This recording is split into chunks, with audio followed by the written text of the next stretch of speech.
Hello everyone. तो UP special prelims के लिए for the UP PCS 2024 and RO के लिए यूपी स्पेशल के अंतर्गत हमने अभी तक ज्योग्राफी में क्या क्या कवर किया हुआ है। तो हमने जियोलॉजिकल स्ट्रक्चर देख लिया। इसके बाद फिजिकल डिवीजन यानी कि उत्तर प्रदेश का भौतिक विभाजन हो गया दूसरे नंबर पे। तीसरा फिर bordering states of Uttar Pradesh. Uttar Pradesh के जो आसपास के सीमावर्ती राज्य थे और सीमावर्ती जो भी कंट्री जैसे नेपाल है उनको भी देख लिया। और उनसे रिलेटेड कौन कौन से डिस्ट्रिक्ट थे यानी कि जो सीमावर्ती डिस्ट्रिक्ट यूपी के कौन से डिस्ट्रिक्ट कौन से स्टेट से कौन सा बॉर्डर बनाते थे। ये सब सारी चीज़ें हमने कवर कर ली। और उसके बाद उत्तर प्रदेश के रिवर को देख लिया, फिर लेक्स हो गए हमारे और वाटरफॉल हो गए। इसके अलावा हमने कुछ टॉपिक्स हिस्ट्री में कवर किया हुआ है, जैसे कि ancient, medial, medieval and modern में। तो एंशियंट में अभी हमने नहीं किया है, नहीं इसमें किया हुआ है। लेकिन हमने कल्चर में कई सारे यूपी के जैसे कि यहाँ के फेस्टिवल्स के बारे में देख लिया और फोक आर्ट के बारे में देख लिया, डांसेस के बारे में देख लिया। ठीक है। तो आज हम देखने वाले हैं उत्तर प्रदेश के मेजर मिनरल्स यानी कि यहाँ के मिनरल्स के बारे में इसको कवर करेंगे। ठीक है। तो देखते हैं। तो उत्तर प्रदेश के मिनरल का जो डिस्ट्रीब्यूशन है वो मेनली एक तरीके से उत्तर प्रदेश के दक्षिणी हिस्से में है।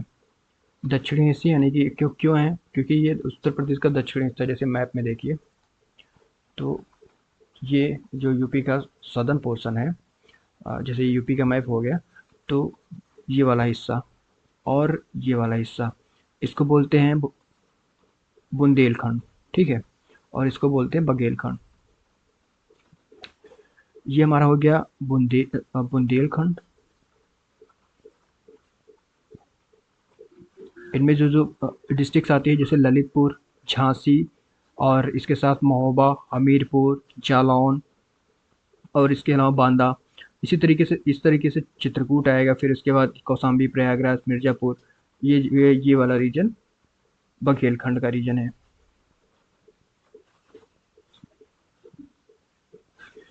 तो अगर यहाँ से डिवीज़न करके देखें तो इसमें आएगा मिर्ज़ापुर, राबर्ट्सगंज यानी कि सोनभद्र डिस्ट्रिक्ट और कुछ हिस्सा इलाहाबाद का, चंदौली का कुछ हिस्सा मतलब इस तरीके से कुल मिला करके ये दोनों पोर्शन उत्तर प्रदेश की मिनरल रिच रीजन है। क्यों है? क्योंकि ये प्रायद्वीपीय भारत का हिस्सा है। प्रायद्वीपीय भारत में क्या है ना, धारवाड़ प्रकार की चट्टानें हैं, आग्नेय चट्टानें हैं। इसके अलावा गोंडवाना रॉक्स मतलब मिलते हैं यहाँ पे इस वाले रीजन में। झारखंड, छत्तीसगढ़, मध्य प्रदेश का जो बॉर्डर एरिया है, यहाँ पे गोंडवाना रॉक्स मिलते हैं। तो इसमें कोयले की प्रचुर मात्रा पाई जाती है।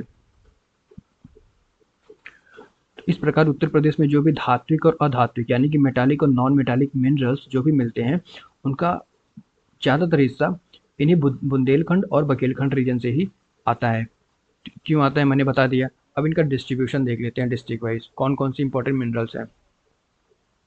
ठीक है। तो जो अपने कंट्री के टोटल जो मिनरल रिजर्व है उनमें यूपी का जो योगदान है वो बस 3% की इक्वल है, 3% के बराबर। ठीक है, ये कोई बहुत ज़्यादा नहीं है। क्यों क्यों नहीं है? क्योंकि हमारा जो ज़्यादातर हिस्सा मैदानी हिस्सा है, प्लेन एरिया है। तो प्लेन में मिनरल मिलने की संभावना कम रहती है। वैसे मिलते हैं नॉन मेटालिक मिनरल या फिर मेटालिक मिनरल जो रेत होती हैं नदियों की, उनमें मिलने की पॉसिबिलिटी रहती है, गोल्ड की या फिर अदर मिनरल्स के। लेकिन उनका जो एक्सट्रैक्शन करना बहुत मुश्किल होता है, तो उनको हम यूज़ में नहीं ला सकते। इसी तरीके से बुंदेलखंड और बघेलखंड विंध्य रीजन यानी कि बघेलखंड रीजन हमने देख लिया। अब जो हमारा मिनरल रिच डिस्ट्रिक्ट्स है, मिनरल रिच डिस्ट्रिक्ट्स, इसको हम देखेंगे जब हम मिनरल को डिस्ट्रिक्ट वाइज कवर करेंगे। तो उसी के साथ मिनरल रिच डिस्ट्रिक्ट कौन से हैं, मिनरल किस में कम है, ये साथ में साथ देखते जाएंगे। ठीक है।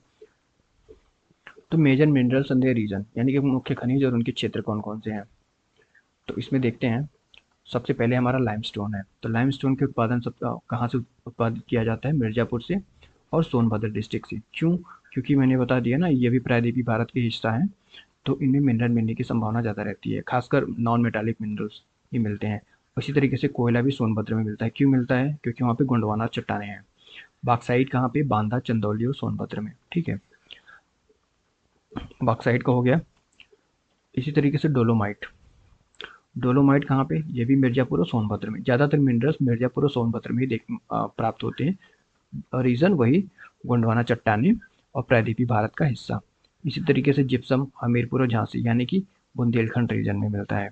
गोल्ड कहाँ पे, sand of Ramganga and Sharda. अभी मैंने बताया था ना, जो रेत होती हैं उनके मतलब नदियों की रेतों में वहाँ से गोल्ड मिलने की पॉसिबिलिटी रहती है, लेकिन इनका एक्सट्रैक्शन करना और इस ओर्स को एक तरीके से इस्तेमाल कर पाना मतलब बहुत ही कॉस्टली होता है।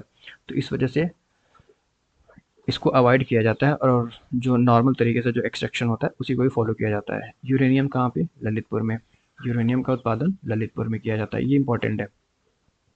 यूरेनियम वाली बात ये इंपॉर्टेंट है, ठीक है। और जो हमारा नेक्स्ट है वो है पायराइट, ये भी मिर्ज़ापुर में। चाइना के लिए ये भी सोनभद्र में, ठीक है। डायमंड ये बांदा डिस्ट्रिक्ट में, ये भी एक इम्पॉर्टेंट पॉइंट है।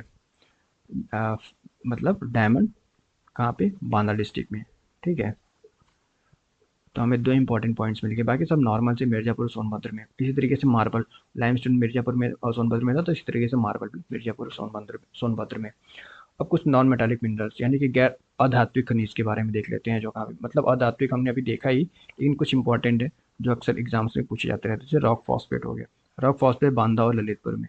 तो या तो बांदा, ललितपुर एंड झांसी, इन तीनों का कॉम्बिनेशन और उधर मिर्जापुर और सोनभद्र का कॉम्बिनेशन, ये दो कॉम्बिनेशन बना करके माइंड में रखने से क्या होगा, ज़्यादातर मिनरल्स हमारे के इशू सॉल्व हो जाएंगे। सिलिका और सैंड, ये शंकरगढ़ और लालपुर, बरगढ़, लोहगढ़ और धनसौड़, ये सब रीजन्स हैं जो इन डिस्ट्रिक्ट्स में या फिर मिर्ज़ापुर और सोनभद्र में सिचुएटेड हैं। और गेरू कहाँ पे, ये बांदा में, ठीक है। और सिल्मेनाइट ये कहाँ पे, ये सोनभद्र में मिलता है। और डायस्पोर, डायस्पोर कहाँ पे, ललितपुर, झांसी और हमीरपुर, महोबा यानी कि बुंदेलखंड वाले रीजन में, ठीक है, जो प्रायद्वीपीय भारत का हिस्सा है वहाँ पे। कहाँ, डायस्पोर। टाक कहाँ पे मिलता है, टैल्क जिसको बोलते हैं, झांसी और हमीरपुर में। इसी तरीके से फायर क्ले कहाँ पे मिलता है, मिर्जापुर में। हमने फायर क्ले को अभी देखा था ना यहाँ पे।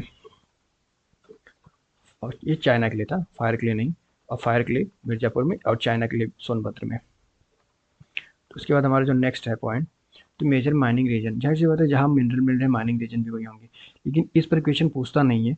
बहुत रेयरली पूछता है कि माइनिंग रीजन ये कौन सा रीजन कहाँ सिचुएटेड है, लेकिन फिर भी जैसे कि नॉलेज के लिए लाइमस्टोन कहाँ पे, मिर्जापुर के गुरमा, कनाचा और बाबूहारी क्षेत्र में। इसी तरीके से सोनभद्र के कजरहाट क्षेत्र में।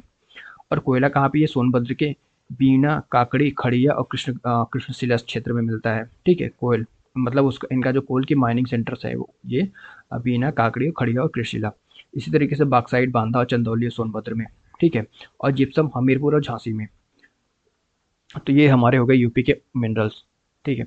अब इसमें नेशनल मिनरल पॉलिसी, ये हमारा प्रीलिम्स का नहीं मेंस का हिस्सा है। तो जब प्रीलिम्स के बाद मेंस का हम कवर करेंगे तो उसमें इसको देखेंगे।